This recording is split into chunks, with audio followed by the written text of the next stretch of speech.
everyone, and welcome to Tuesday Talks. I'm Seema Kumar, I'm the CEO of Cure, and today we bring you an extraordinary new innovation that is game-changing and changing the way that we think about treating chronic illnesses.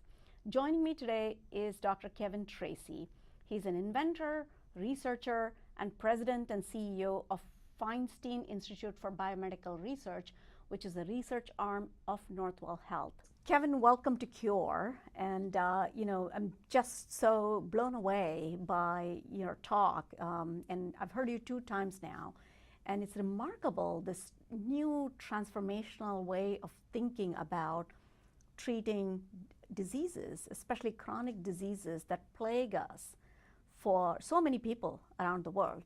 This new treatment, which is really a device, a computer chip, is going to transform the way we think about chronic diseases. So tell us a little bit more about that. It is an exciting time in this story, Seema. Thank you. It's great to be here, and I'm thrilled to be speaking with you about this. So my colleagues and I discovered some years ago that the your brain can turn off inflammation in your body.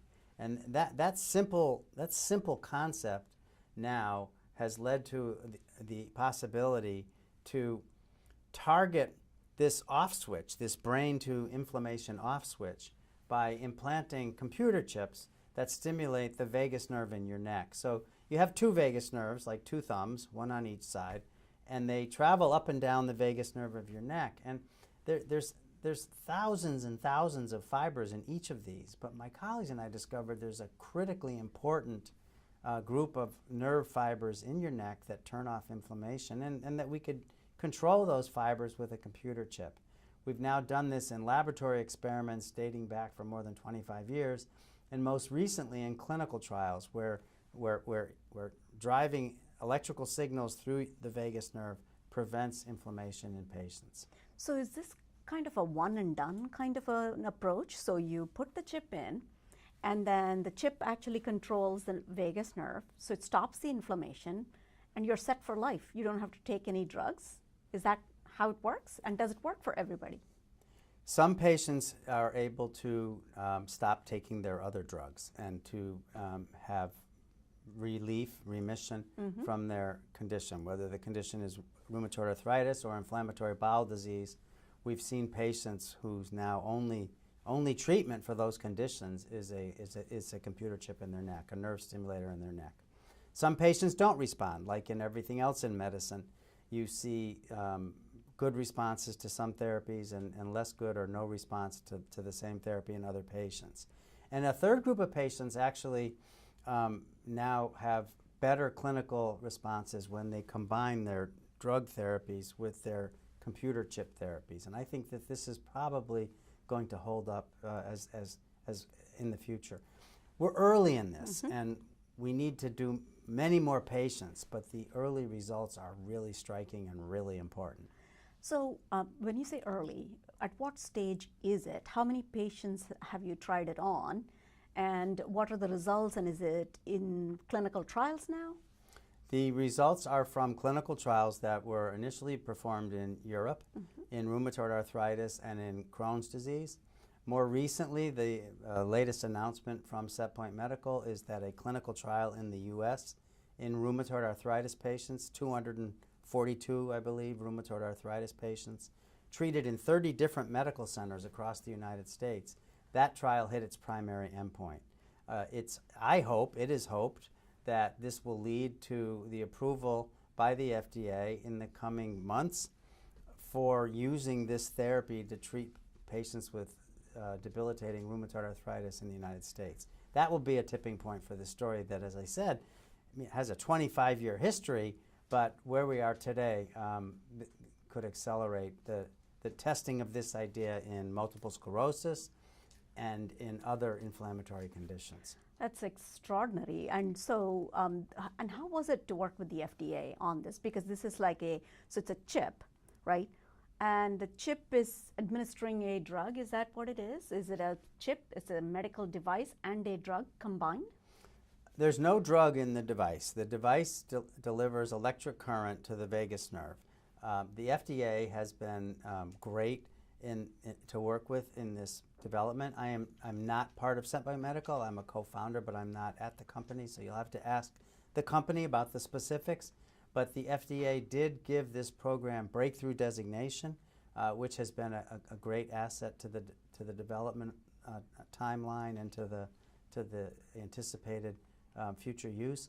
And they recently announced, the FDA recently announced that the plans for Setpoint Medical to do clinical trials in multiple sclerosis have also been given a breakthrough designation. So that's very important. That's 2 indications now, Yes. rheumatoid arthritis and multiple sclerosis. Correct. That's exciting. Very exciting. And they're 2 very different diseases, but what's common in both of them is inflammation, right? And in fact, inflammation underlies so many of the diseases, chronic diseases that we all suffer from. Is that correct? Correct. We are living in an era now where inflammation is a contributing factor or the cause of some of the most important unsolved diseases of our time. You know, if you look at the WHO data, 40 million people die every year. Out of the 60 million people who die on Earth every year, 40 million die of cancer, heart disease, and stroke, Alzheimer's disease, Parkinson's disease, which are neurodegenerative conditions, metabolic syndrome, diabetes, and obesity. So those are the major killers of our time. Yeah. And what they have in common is that inflammation either causes or makes these conditions worse. And so as a scientist, Yep. as an inventor, the question I ask is, if we could really understand and stop inflammation in those conditions, what would outcomes be? Would we cure some of those cancers? Would we prevent the progression of heart disease in some of these patients? And most importantly, would we extend health span? Would people live Longer, healthier. healthy? Yes, that's just extraordinary. So, you know, and when did you realize that you could actually reset, for lack of a better word, the inflammation, and that it had to do with the vagus nerve? When did you realize this? There were 2 realizations that occurred in answering your question. The first was in the laboratory when we noticed that putting a particular molecule in the brain of mice and rats stopped inflammation in the body of those animals. And by eliminating other explanations, we discovered that the vagus nerve, by cutting the vagus nerve, that effect was lost. And then, of course, that led to the obvious next experiment of, rather than cut it, if you electrically stimulate the vagus nerve, does that stop inflammation in those animals? And it did. So that was the fundamental discovery, because once we realized that electrical signals in the vagus nerve stop inflammation, I wrote on the back of a napkin, if we do this in people and stop the production of cytokines like TNF and IL-1, we should be able to treat diseases like rheumatoid arthritis and Crohn's disease. And so that was the first. And the second reality, was when I met the first patient. Yeah. And I flew to Mostar, Bosnia, where in the Dinaric Alps, in the mountains of Bosnia, I met a patient whose name is Pero, and he told me he'd been homebound on his couch for 8 years, crippled with rheumatoid arthritis, taking steroids and methotrexate. That's all they had for him there back in 2011. Yeah. And he was the first patient ever treated with a vagus nerve stimulator for And this how's condition. he doing? Yeah. So I spoke to his doctor a few months ago in the course of writing my book about this whole story called The Great Nerve. And I spoke to his doctor, and his doctor tells me he's has no signs and symptoms of the disease, and he's taking no medications. So his only therapy now 13 years later is the vagus nerve implant that was put in on Labor Day 2011. Wow. And he's driving a truck, he's working full time, he's playing tennis with his kids, and so Amazing. it is amazing. I Amazing. mean, every time I think of it, I smile. And you wrote this in a napkin? In a paper napkin? I wrote on the back of a The napkin. eureka moment. I mean, this is what like storybooks are made out of. We don't say eureka anymore. We say holy say, shit. Holy shit. As this was happening in like 1998, I went to lunch down the street from the Feinstein Institute with the chairman of the board, Ralph Nappi. And Ralph said, "What are you doing in the lab?" And I told him this story, and he said, "How does it work?" And so I took a napkin off of the Lunch table. off the lunch table, and I drew a brain, and I drew a vagus nerve, and I drew a spleen, and I drew a battery with electricity going up and down, and that was the start of all this. What did he say when you drew that? And He said, "You should start a company and do clinical trials." So that's what we did. that's great. That's excellent. What a story. What a story. And now this is, that was 2011 is when the patient got the first Yeah. patient got the implant. And now all this time later, you're in clinical trials and potentially, with, looking at approvals. So this is an invasive procedure. Is it an invasive procedure? How is it done? So the surgery is done. It's an outpatient procedure, so it's probably give or take a half an hour. Go into an outpatient facility. It's done by making a small 1.5 inch incision in the left neck. The computer chip, I call it, or the vagus nerve stimulator, is about the size of a Tylenol capsule. That's placed next to the carotid artery where you feel your pulse in your neck on the vagus nerve, and then a couple stitches and you go home that afternoon. The doctor, your doctor will control the activity of that nerve stimulator through a tablet, through an iPad in her office. The idea will be that the settings will be adjusted every 6 or 8 weeks. And this is based on talking to patients and physicians. They like to see each other for chronic conditions every 6 or 8 weeks. You make adjustments to therapy, and that's exactly what will happen through the iPad. Rather than writing a prescription pad or calling a pharmacy, the doctor will adjust the settings on the iPad. What we see right now is just a minute or so a day is sufficient to alleviate the symptoms in most patients. And going forward, as experience with this grows, we'll learn more about adjusting it for other settings.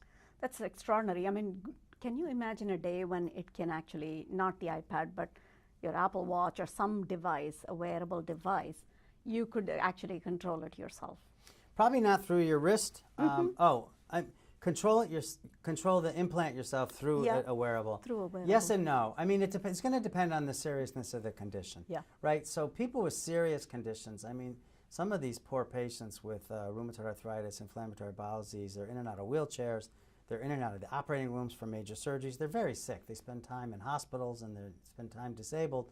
So it's a you're not gonna fool around with self-therapy for some conditions. Yeah. I do see a time where devices will continue to evolve, and they for other less serious conditions that they may be controllable through wearables. I don't think it's fair to divide the world into a question of is surgery required or is surgery not required. It's much more complicated than that. Yeah. I mean, the risks of surgery are very, very small. Yep. They're very well understood. Yep. And in patients who currently are either having no relief from expensive, dangerous medications with serious side effects, especially medications that are also invasive, they have to be injected. The trade-off for them isn't surgery versus non-surgery. It's relief from your condition for a one-day inconvenience of an outpatient surgery and then a lifetime of therapy versus the current state of affairs. So this will evolve, and it will be driven by the patients, what they need and what they want. It won't be driven by the companies. Yes, and it's so as you said, it's an outpatient procedure. Absolutely. Right, and my husband got a hip replacement, and before that he was walking with a cane. He was in horrible pain. He got a hip replacement. The next day he was up and standing and walking, and now he loves to dance. So he dances all the time. Any party we go to, he dances. And so, surgery is not always bad.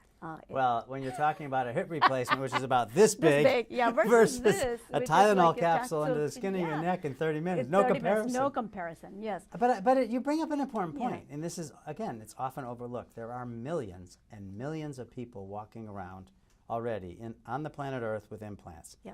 Millions of people have brain implants. Millions of people have joint implants. Pacemakers. Cardiac implants, valves, stents in their aorta and in their coronary arteries. The list goes on and on and on. If you're debilitated by an inflammatory condition or at risk of death from an inflammatory condition, and the question is, do I want to take my chances with the current state of affairs and expensive drugs with side effects, or do I want to try a 30-minute outpatient procedure? I know what I'd sign up for. Yep. And so what's next? What's next? What I am focused on right now with my colleagues is two things. First, our lab is going gangbusters on looking at the next things, and I can't tell you about those now. But things are going things are going really well in the lab. The second thing I'm putting a lot of time and effort into is mobilizing patient understanding and physician understanding of what you now understand better than most patients and physicians. Yes. And the reason is that patients and physicians will drive the adoption of truly new things. In the history of medicine, there's very few truly different innovations, and this is truly different. And so it's going to require people to think differently. It's going to require reimbursement to be different. It's going to require hospital and medical practice operations to be different, workflow streams to change. It's going to require a lot of changes. And so right now I'm working very hard to try to actually shorten that adoption, because I want to see patients have access to this as soon as possible, because I think it's going to help millions of people. It's going to help millions of people, and you've written a book about it. Yes, I have. It's in production now. Hopefully it will be out in May of 2025. It's called The Great Nerve. Excellent. And so May of 2025, we'll look for it. Final question. What does the word cure mean to you? You know, that's a great question. And I almost never say that in response to a question. The word cure is a word that doctors don't use, or they tend almost never to use.